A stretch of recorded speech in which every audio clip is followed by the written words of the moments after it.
Hello दोस्तों, फिर से एक नए वीडियो पर आपका स्वागत है। तो देखेंगे आज फिर हम लोग हिंदी प्रैक्टिस सेट के एक नए वीडियो को, और इसमें जो है हम लोग बहुत ही महत्वपूर्ण प्रश्नों को देखेंगे और हल करेंगे। प्रत्येक प्रश्न पर विस्तार पूर्वक चर्चा होगी। और हाँ, देखिए यहाँ पर थोड़ा सा मिसप्रिंट हुआ है। ये सेट नंबर 24 नहीं बल्कि ये जो है सेट नंबर 25 है।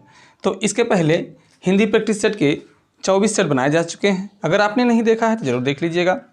इसमें हम लोग देखेंगे बहुत ही महत्वपूर्ण प्रश्नों को, और प्रत्येक प्रश्न पर विस्तार पूर्वक चर्चा भी होगी दोस्तों।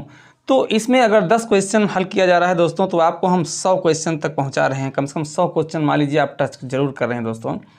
ऐसी विस्तृत व्याख्या होती है हर एक प्रश्न को। यहाँ ऑप्शन को टिक करके आगे बढ़ जाना नहीं है, बल्कि प्रत्येक प्रश्न पर विस्तार पूर्वक चर्चा भी करना है। तो चलिए देर न करते हुए आगे बढ़ते हैं और देखते हैं अपने श्रृंखला के पहले क्वेश्चन को। पहले क्वेश्चन में क्या है, 8वीं अनुसूची को लेकर क्वेश्चन पूछा गया है, लेकिन क्वेश्चन है हिंदी का आपका दोस्तों। पूछा गया है संविधान की 8वीं अनुसूची में बोडो, डोगरी, मैथिली और संथाली भाषाओं को किस वर्ष सम्मिलित किया गया। तो दोस्तों जानकारी लेके बता दें कि 8वीं अनुसूची में सबसे पहले केवल और केवल 14 भाषाएँ थी। जी हाँ, 14 भाषाएँ थी। बाद में धीरे धीरे संशोधन कर करके इसमें कुछ और भाषाओं को जोड़ा गया, और वर्तमान में यहाँ पर हो गई है भाषाओं की संख्या 22। जी हाँ, 8वीं अनुसूची में 22 भाषाओं का उल्लेख वर्तमान में है। तो अंतिम दौर में 92वें संशोधन में सन 2003 में 4 भाषाओं को ऐड किया गया है दोस्तों, जो कि आपको दिखाई पड़ रहे होंगे, बोडो, डोगरी, मैथिली और संथाली। इसको जो है 2003 में ऐड किया गया, अर्थात आपके क्वेश्चन का ऑप्शन सी सही हो जाएगा। आइए इसके बारे में थोड़ा सा और विस्तार से देख लेते हैं। तो यहाँ पर हमने आपके लिए लिख रखा है, इसको ज़रा ध्यान से देखिए। इसमें है 21वां संविधान संशोधन 1967 ईस्वी में हुआ। याद रखिएगा दोस्तों, इसके पहले संविधान की 8वीं अनुसूची में केवल 14 भाषाएँ थी। देखिए क्या क्या जुड़ी हैं, कब कब जुड़ी हैं। तो 21वां संविधान संशोधन हुआ है सन 1967 ईस्वी में, और इसमें जोड़ा गया सिंधी भाषा को। याद रहे, पहला संशोधन भाषा को जोड़ने के लिए 21वां संविधान संशोधन में था, और वह 1967 में हुआ संशोधन, और केवल एक भाषा को जोड़ा गया, सिंधी। तो आप याद रखेंगे 14 से 15 भाषा हो गई। और पुनः आगे बढ़ते हैं सन 1992 ईस्वी में। जी हाँ, सन 1992 ईस्वी में 71वें संविधान संशोधन में कुछ और भाषाओं को जोड़ा गया। कौन कौन? तो 3 भाषाएं हैं, कोंकणी, मणिपुरी और नेपाली। इन 3 भाषाओं को सन 1992 ईस्वी में 71वें संविधान संशोधन द्वारा जोड़ा गया। तो 14 में एक जोड़ा गया था, 1967 में तो 15 हो गया था, 3 और जोड़ा गया तो 18 हो गया दोस्तों। चलिए आगे बढ़ेंगे। तो सन 2003 ईस्वी में, जी हाँ, सन 2003 ईस्वी में 92वें संविधान संशोधन द्वारा, जी हाँ, 92 संविधान संशोधन था। उसमें जो है मैथिली, संथाली, डोगरी, बोडो, इन 4 भाषाओं को जोड़ा गया दोस्तों। तो इस प्रकार 18 और 4 कुल मिला के 22 भाषाएँ हो जाती हैं। आपका जो क्वेश्चन था वो इसी 92वें संविधान संशोधन को लेकर था, जो कि सन 2003 में हुआ था, इसलिए आपको ऑप्शन सी सही करना पड़ा, सन 2003 दोस्तों। तो इसको थोड़ा सा कहीं आप नोट कर सकते हैं कॉपी पर। यहाँ से क्वेश्चन बहुत ही ज़्यादा बनता है, जैसा कि आपका देखिए यहाँ पर क्वेश्चन कैसा बन गया है। तो यहाँ पर क्वेश्चन बन गया है, देखिए कि संविधान की 8वीं अनुसूची में बोडो, डोगरी, मैथिली और संथाली भाषाओं को किस वर्ष सम्मिलित किया गया है। तो 2003 वर्ष में सम्मिलित किया गया है दोस्तों। चलिए इसको स्क्रीनशॉट ले लीजिए, नहीं तो आप नोट कर लीजिए, बहुत ही इंपॉर्टेंट है। एक बार पुनः मैं दोहरा रहा हूँ, 21वां संविधान संशोधन जो कि 1967 ईस्वी में हुआ था, सिंधी को शामिल किया गया था। फिर 21 के बाद 71वां, जी हाँ, 71वां संविधान संशोधन द्वारा 1967 के बाद 1992 ईस्वी में कोंकणी, मणिपुरी और नेपाली को जोड़ा गया। और फिर 71वां और उसके बाद 92वां संविधान संशोधन में पुनः सन 2003 ईस्वी में मैथिली, संथाली, डोगरी और बोडो भाषाओं को जोड़ा गया है दोस्तों। चलिए तो अब आगे बढ़ेंगे हम लोग और देखेंगे अपने अगले क्वेश्चन को। देखिए अगले क्वेश्चन को देखते हैं। तो अगला क्वेश्चन आपका बहुत ही महत्वपूर्ण है। अच्छा लग रहा हो दोस्तों तो वीडियो को अभी लाइक कर दीजिए, और चैनल को सब्सक्राइब नहीं किया है सब्सक्राइब कर दीजिए दोस्तों। यहाँ पर आपका क्वेश्चन है, कूटज निबंध के लेखक कौन है। जी हाँ, ये ऐसा निबंध है जो कि बहुत ही इंपॉर्टेंट है, बार बार पूछा जाता है। तो आपको बताना है कूटज निबंध के लेखक कौन है। अगर आपने थोड़ा भी हिंदी का अध्ययन किया होगा तो हमारे बताने से पहले आपने एक ऑप्शन को टिक कर दिया होगा। तो चलिए हम बताते हैं कौन सा ऑप्शन आपका सही है। आपका ऑप्शन डी सही है, हजारी प्रसाद द्विवेदी। जी हाँ, कुटज ऐसा निबंध है जो बार बार परीक्षाओं में पूछा जाता है, इसलिए हमने यहाँ पर संकलित किया है और इसके जो लेखक हैं वो हैं हजारी प्रसाद द्विवेदी। आइए यहाँ जो ऑप्शन में चारों लोग हैं, चारों लोगों की रचनाओं को हम लोग थोड़ा विस्तार से देखते हैं। तो इसमें सबसे पहले देखिए आपके सामने आ रहे हैं आचार्य रामचंद्र शुक्ल। ध्यान से चेहरे को देख लीजिए, इनकी मूँछों की कटिंग को देखिए, कैसी मूँछ रखते थे और चेहरा काफ़ी प्रभावशाली है। ये हैं रामचंद्र शुक्ल। जन्म इनका 1884 में हुआ और द्रवस्ती जिला अगोना में। पिता का नाम चंद्रबली शुक्ल था और इनकी मृत्यु 1941 ईस्वी में होती है। ये तो कुछ खास जानकारी थी इनके बारे में। आइए अब इनकी रचनाओं को देखते हैं हम लोग। ध्यान रखिएगा, रामचंद्र शुक्ल की रचनाओं को हम लोग पढ़ने जा रहे हैं। तो इनमें सबसे पहले इनका जो निबंध संग्रह है बहुत पूछा जाता है, वो है चिंतामणि। जी हाँ, चिंतामणि, जिसके लेखक रामचंद्र शुक्ल हैं। इतिहास ग्रंथों में देखा जाए, इनका एक इतिहास ग्रंथ है जो कि बहुत ही फेमस है और सर्वसम्मत भी है। आप जो भी हिंदी में पढ़ते हो, आदिकाल, भक्तिकाल, रीतिकाल, आधुनिक काल, ये जो बटा हुआ आपको मिलता है, इन्हीं के द्वारा बांटा गया, इन्हीं का सर्वमान्य हुआ है और इन्हीं के आप बंटवारे को, विभाग को हिंदी में पढ़ते हो। और तो इनका इतिहास प्रसिद्ध है, हिंदी साहित्य का इतिहास। यहाँ पर अगर हम आपसे क्वेश्चन करें, हिंदी साहित्य लेखन का सर्वप्रथम प्रयास किसने किया था और किस नाम से इतिहास को लिखा था दोस्तों, तो वो था गारसा द तासी। याद रखिएगा, वो था गारसा द तासी, फ्रेंच विद्वान था दोस्तों, और इसने लिखा था हिंदी का पहला इतिहास। इस्तवार दला, जी हाँ ध्यान से देखिए, इस्तवार दला लिटरेत्यूर तेंदुई ए हिंदुस्तानी, बहुत पूछा जाता है। इस्तवार दला लिटरेत्यूर तेंदुई ए हिंदुस्तानी, ये गारसा द तासी ने लिखा था पहला इतिहास। और आगे चल के रामचंद्र शुक्ल ने जो इतिहास लिखा उसका नाम था हिंदी साहित्य का इतिहास, जो कि बहुत सर्वसम्मत था, फेमस था, प्रसिद्ध था दोस्तों। आगे बात करेंगे तो इनकी आलोचना के बारे में। आलोचनाएं इनकी हैं सूरदास और अभिमन्यु वध। जी हाँ, दो आलोचनाएं हैं रामचंद्र शुक्ल की आलोचनाओं में, सूरदास और अभिमन्यु वध। चलिए अब हम देखेंगे रामविलास शर्मा को। डॉक्टर रामविलास शर्मा जो कि ऑप्शन में आपके थे, तो रामविलास शर्मा को ध्यान से देख लीजिए, इनकी रचनाओं को देखते हैं। तो इसमें है, इनकी रचनाओं में है, जीवनिया में है, निराला की साहित्य साधना, बहुत ही इंपॉर्टेंट है, बहुत बार परीक्षाओं में पूछा गया है। निराला की साधना तो रामविलास शर्मा ने लिखा है, जीवनी निराला की, और निराला ने लिखा है तुलसीदास नामक रचना, इसको भी आप याद रखिएगा। रामविलास शर्मा के नाटकों को देखते हैं तो नाटक में सबसे महत्वपूर्ण नाटक है पाप के पुजारी और अपने धरती अपने लोग। जी हाँ, रामविलास शर्मा ने नाटक जो लिखा है उसमें महत्वपूर्ण नाटक है पाप के पुजारी, अपनी धरती अपने लोग। और इनकी कविता जो है एक बहुत ज़्यादा महत्वपूर्ण पूछी जाती है, सदियों के सोए जाग उठे। जी हाँ, रामविलास शर्मा की रचना है सदियों के सोए जाग उठे दोस्तों। अब देखते हैं पंडित विद्यानिवास मिश्र को, देख लीजिए ध्यान से, यही है पंडित विद्यानिवास मिश्र। इनकी रचनाओं को हम लोग देखेंगे अब आगे चल के। तो इसमें देखिए जो भी कुछ महत्वपूर्ण है सब हमने आपके सामने रख दिया है।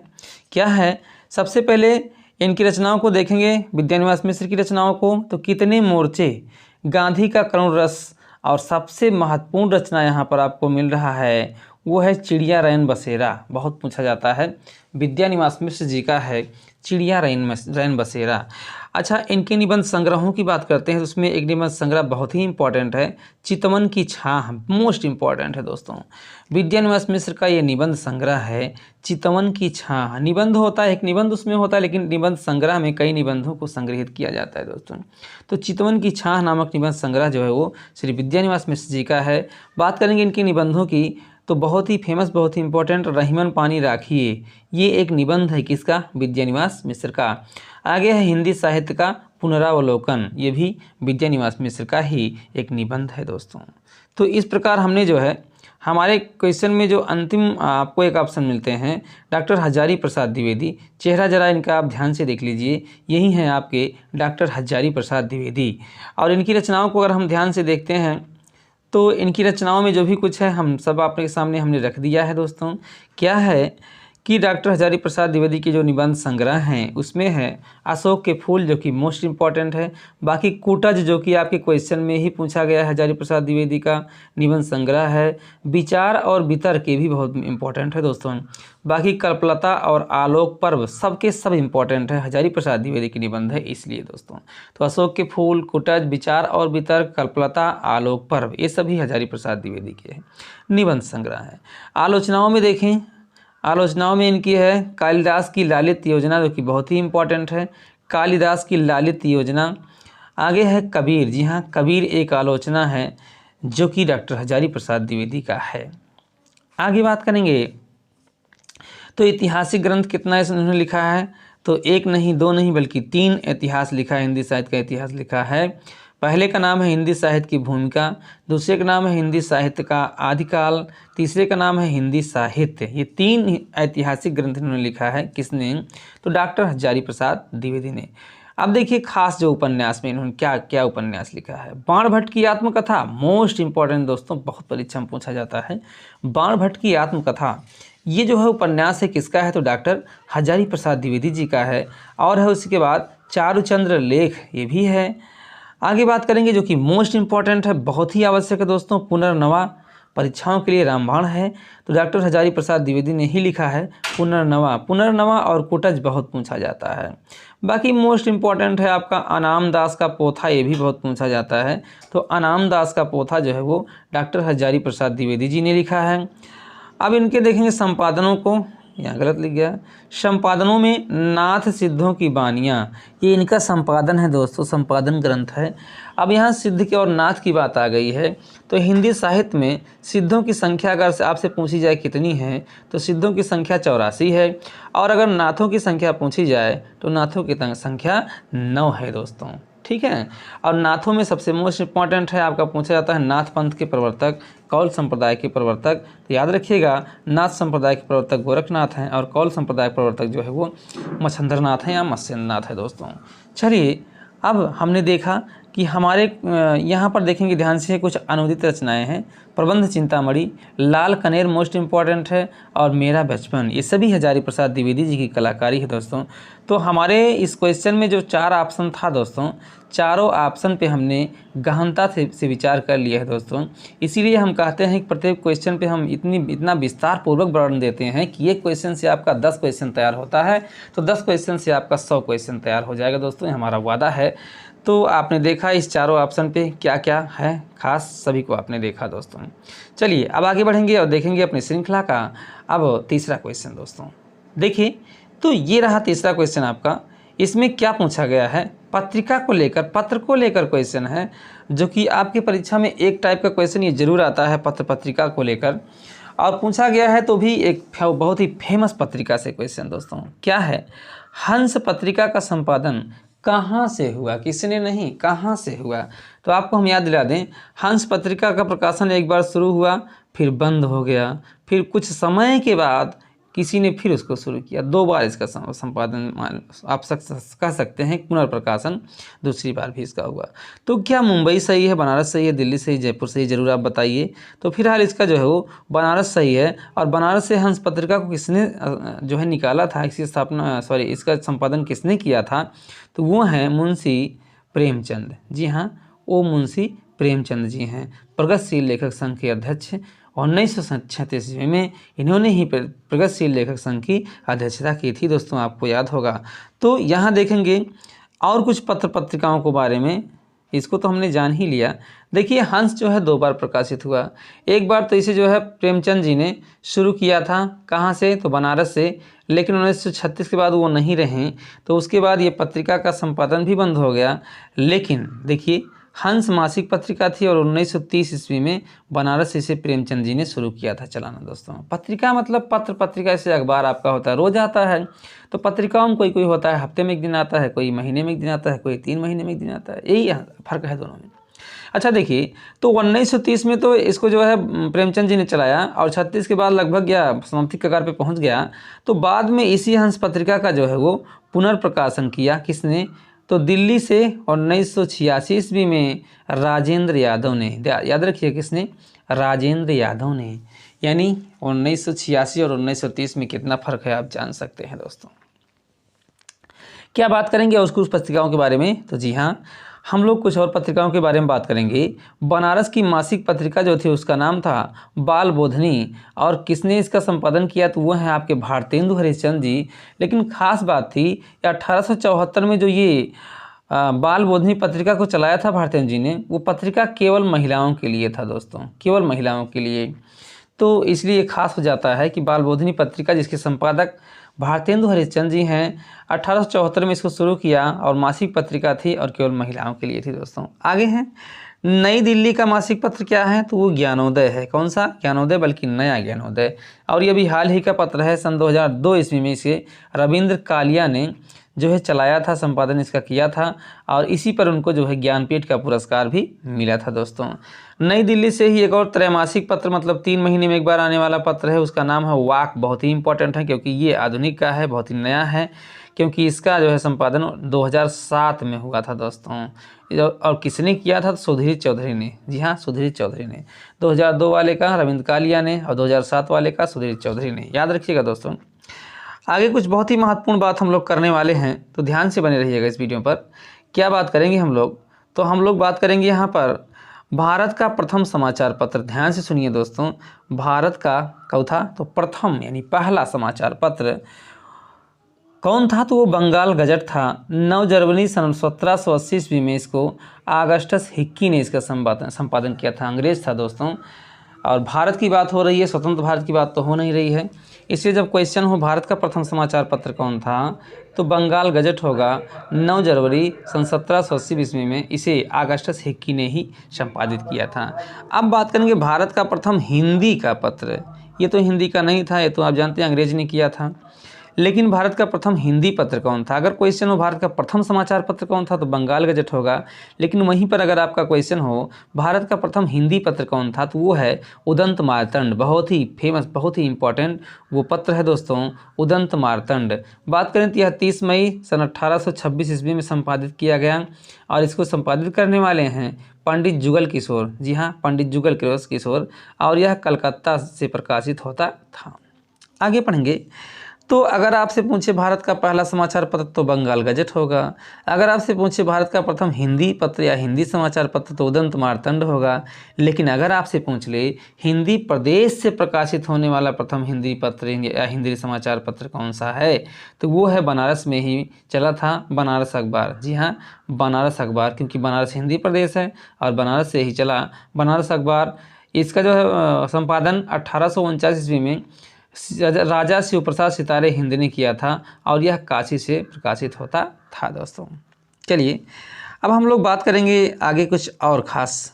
क्या हम लोग बात करेंगे 4 भाषाओं में। कई भाषाओं में दोस्तों, तो 4 भाषाओं में छपने वाला पत्र कौन सा था, तो एक पत्र है आपका बंगदूत।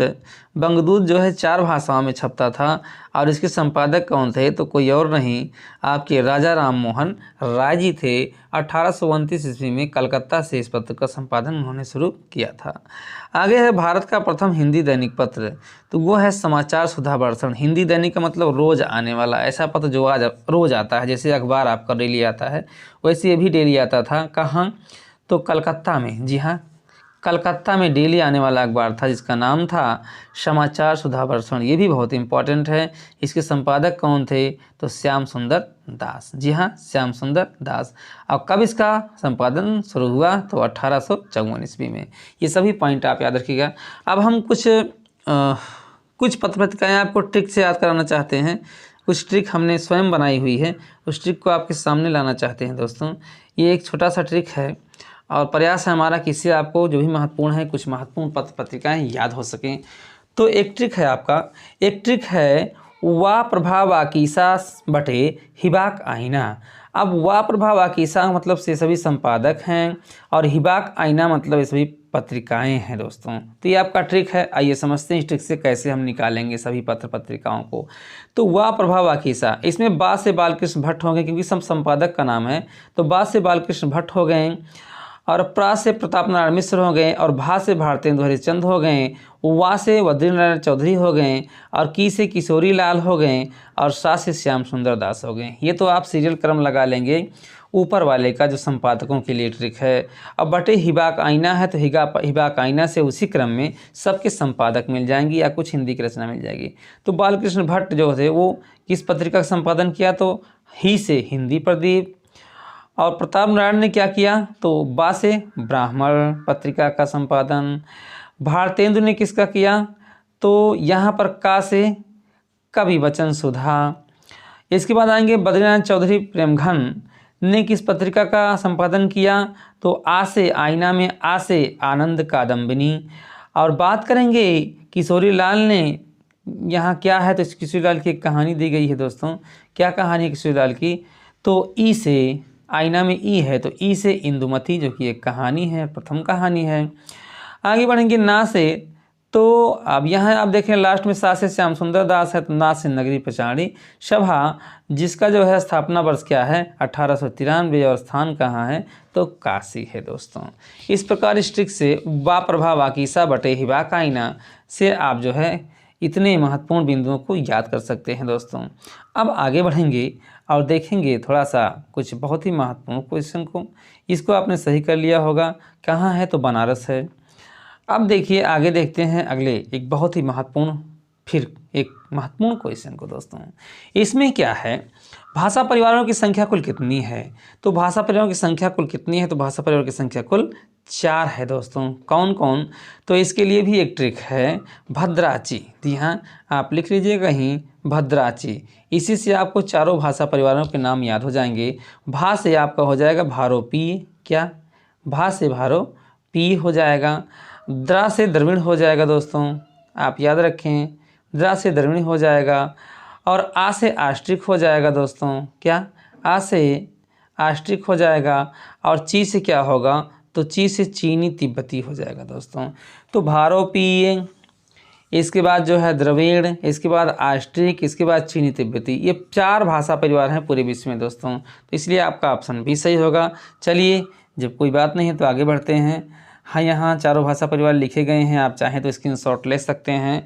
भद्राची ट्रिक है आपका, और भद्राची ट्रिक से भा से भारोपी, दा से द्रविड़, आ से आष्ट्रिक, ची से चीनी तिब्बती, ये आपका एक ट्रिक है।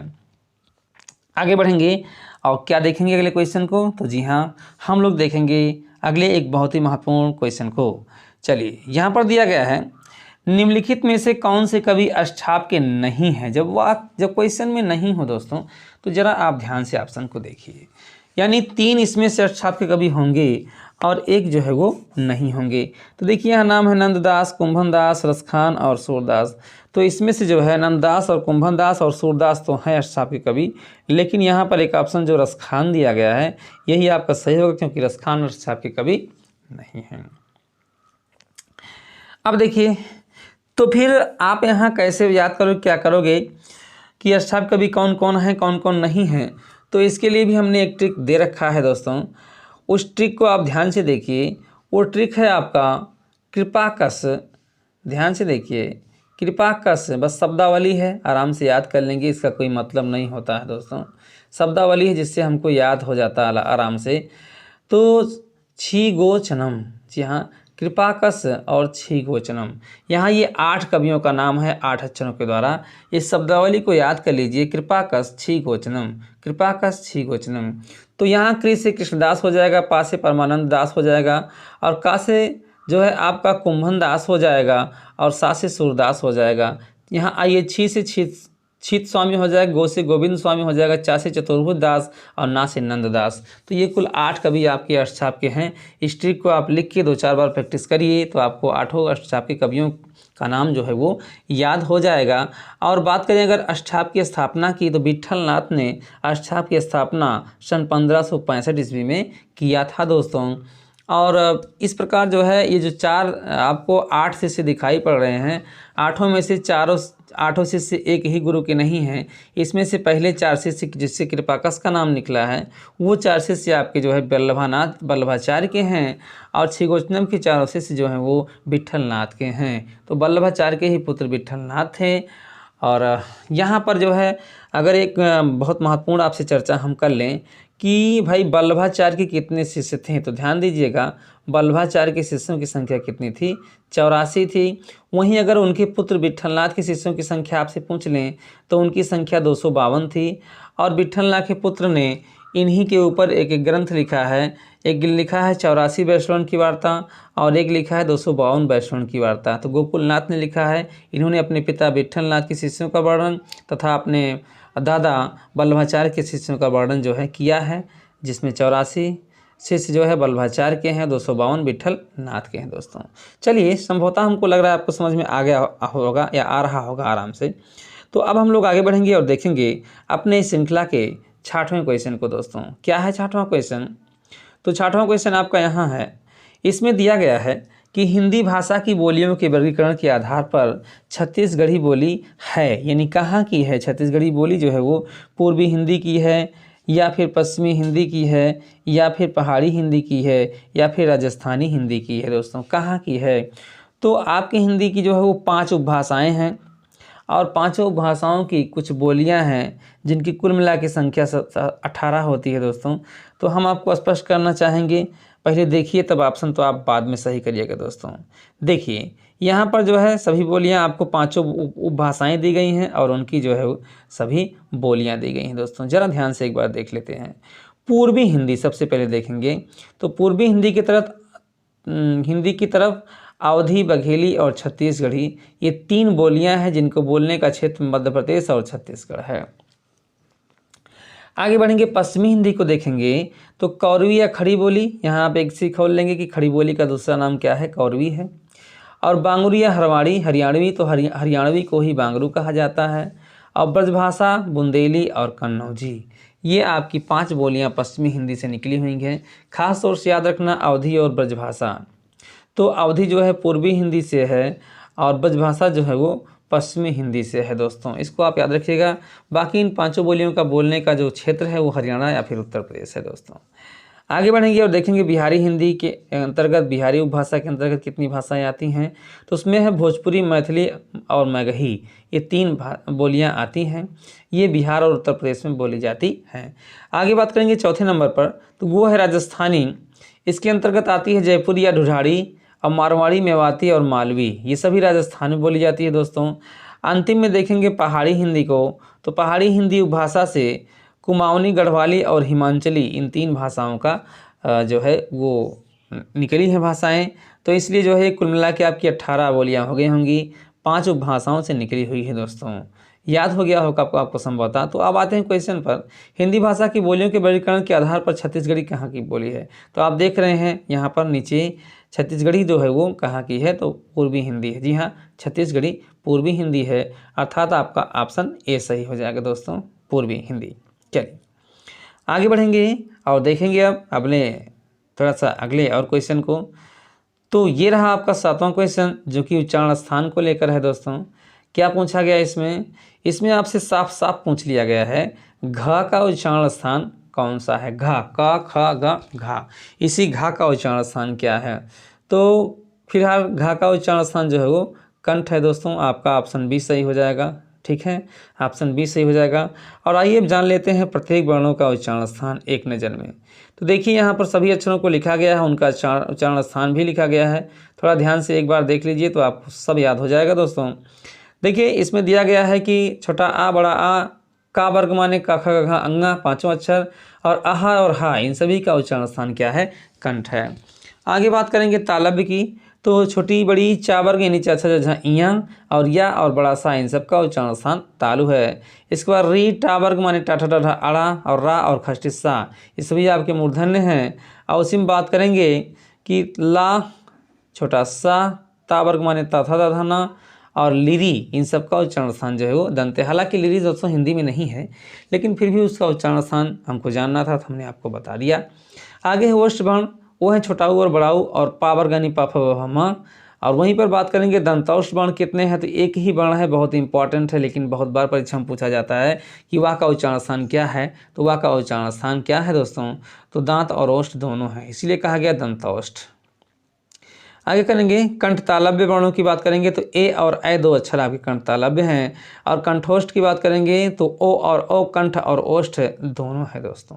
तो ये तो हो गया आपका उच्चारण स्थान। तो पूछा क्या है आपसे, आपसे जब पूछा घ का उच्चारण स्थान क्या हो जाएगा दोस्तों, कंठ हो जाएगा। चलिए आगे बढ़ेंगे और देखेंगे अगले क्वेश्चन को। अगला क्वेश्चन है क्या कि निम्न में से कौन सा वर्ण आद्यस्वर कहलाता है। तो दो अक्षर हैं, हिंदी में दो अक्षर हैं आपके, एक है या और एक है वा। इन दोनों अक्षरों को अर्धस्वर कहा जाता है। और संस्कृत की बात करें तो या, रा, ला और वा, इन चारों अक्षरों को जो है अर्धस्वर कहा जाता है। क्यों? क्योंकि ये आधे स्वर आधे व्यंजन हैं। क्यों? क्योंकि ये स्वर और व्यंजन के ठीक बीच में स्थित हैं दोस्तों, इसीलिए इनको अर्धस्वर कहा जाता है। चलिए आगे बढ़ेंगे, देखेंगे अगले क्वेश्चन। तो ये रहा आपका अगला क्वेश्चन। इसमें कहा गया कौन सा शब्द भ्रमर का पर्यायवाची नहीं है, फिर नहीं आ गया, तो नहीं को ध्यान से देखिए। तो क्या सलभ, चंचरीक, सिलीमुख इनमें से कौन नहीं है। तो यहाँ पर जो भ्रमर का पर्यायवाची 3 दिया गया वो सभी भ्रमर का पर्यायवाची है सब। भ्रमर को सलभ भी कहते हैं, भ्रमर को चंचरीक भी कहते हैं और भ्रमर को सिलीमुख भी कहते हैं। तो इसलिए आपका ऑप्शन डी सही होगा, ये सभी। जी हाँ, ऑप्शन डी ये सभी। चलिए ये सभी। अब आगे बढ़ेंगे और देखेंगे अपने श्रृंखला का अगला क्वेश्चन दोस्तों। आगे है निम्नलिखित में से गुण संधि है, अर्थात आपको ऐसा शब्द चुनना है जिसमें गुण संधि हो दोस्तों। सिंधूर्मी, यहाँ बड़ाऊ है आपका, सिंधु और उर्मी है, तो बड़ाऊ मतलब यहाँ दीर्घ संधि है, आपको ढूंढना है गुण संधि। और नारीश्वर, यहाँ पर रा पर बड़ी मात्रा है, अर्थात यहाँ भी दीर्घ संधि है आपका। और लोकेश्वर, यहाँ आय है, जहाँ आय और औ मिले वहाँ वृद्धि संधि होती है, आपका वृद्धि संधि है। एक ऑप्शन आपका बचा है भारतेंदु, इसमें भारत होगा प्लस इंदु होगा। तो आ और ई है दोनों तरफ, दोनों से ए बना हुआ है, इसलिए आपका इसी में क्या है, गुण संधि है। तो आपका ऑप्शन बी सही हो जाएगा। चलिए फटाफट आगे बढ़ते हैं, देखते हैं अगले क्वेश्चन को। अगला है महाजन शब्द में कौन सा समास है। तो जन की विशेषता बताइए कैसा है, महान है, अर्थात विशेष विशेषण है, अर्थात यहाँ सही होगा आपका कर्मधारय समास। बहुब्रीहि समास कहाँ होता है, बहुब्रीहि समास जहाँ किसी भी पद की प्रधानता ना हो, कोई तीसरा अर्थ निकले, वहीं पर होता है बहुब्रीहि समास। तत्पुरुष समास कहाँ होता है, जहाँ पर किसी समासिक शब्द के बीच में कार्य के निशान छुपे हों, जो कि समास विग्रह करने पर दिखलाई पड़ जाए, वहाँ तत्पुरुष समास होता है। और द्वंद्व समास की बात करेंगे तो ये जो है जब समास पद के बीच में और या तथा एवं पर परंतु जुड़ा हो तो वहाँ आपका द्वंद्व समास होता है। प्रधानता की बात करें दोस्तों तो कर्मधारय समास का जो है वो उत्तर पद प्रधान होता है, बहुब्रीहि का कोई भी पद प्रधान नहीं होता है, और तत्पुरुष का जो है वो उत्तर पद प्रधान होता है, और द्वंद्व का दोनों पद प्रधान होता है दोस्तों, इसको आप याद रखिएगा। चलिए फिलहाल आगे बढ़ते हैं और देखते हैं अपनी श्रृंखला का 12वां क्वेश्चन दोस्तों। तो 12वां क्या है, 12वां है विराट का विलोम शब्द क्या होगा। जरा आप बताइए इसको, क्या विराट का विलोम शब्द बृहद होगा, छोटापन होगा या क्षुद्र होगा, क्या होगा दोस्तों। तो फिलहाल विराट का जो विलोम शब्द होगा वो क्षुद्र होगा। जी हाँ, विराट का विलोम शब्द क्षुद्र होता है दोस्तों। आगे बढ़ेंगे तो आगे तो अब नहीं बढ़ पाएंगे दोस्तों, क्योंकि अब इतना ही प्रश्न अब हमने जो है इस श्रृंखला में शामिल किया है। फिलहाल आज हमने विस्तार पूर्वक 10 या 12 प्रश्नों की विस्तार पूर्वक व्याख्या की है, जिससे आपको आशा करते हैं काफ़ी लाभ मिलेगा। और दोस्तों हमारे चैनल को बढ़ाने के लिए हमारी मदद कीजिए, सहायता कीजिए। करना आपको इतना है कि वीडियो को हर तरफ हर जगह शेयर करना है दोस्तों। तो वीडियो को शेयर कर दीजिए और वीडियो को लाइक कर दीजिए, और चैनल पर नए हैं तो यार चैनल को सब्सक्राइब करके बेल आइकन प्रेस कर दीजिए। चलिए तो फिर मैं बालमुकुंद अब आपसे जो है विदा लेता हूँ और मिलता हूँ फिर एक नए वीडियो में दोस्तों। तब तक के लिए जय हिंद, नमस्कार।